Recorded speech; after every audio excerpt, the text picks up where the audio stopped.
আজকের আয়োজনে রয়েছে লইটা মাছের দো পেঁয়াজি। তাই কড়াইতে প্রথমে পেঁয়াজ কুচি, কাঁচামরিচ কুচি, স্বাদ মতো লবণ, হলুদ গুঁড়ো আর তেল দিয়ে ভালো করে মাখিয়ে নিতে হবে। আমি মরিচের গুঁড়োটা ব্যবহার করি নাই, কারণ আমাদের বাসায় সবাই একটু মরিচটা কমই খায়।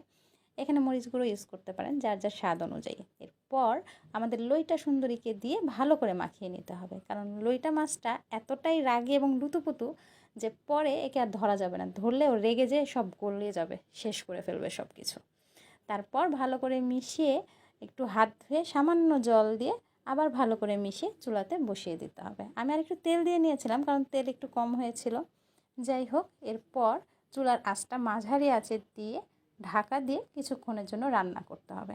আমার আবার একটু নাড়াচাড়া না করলে ভালো লাগে না, তাই কিছুক্ষণ পর ঢাকনাটা তুলে একটু নেড়ে নিলাম আলতো হাতে, যাতে মাছ বুঝতে না পারে, টের না পায় যে আমি ওকে একটু নেড়েছিলাম।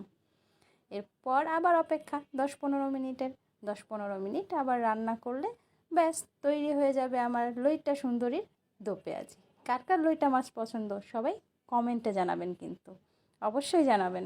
ধন্যবাদ সবাইকে।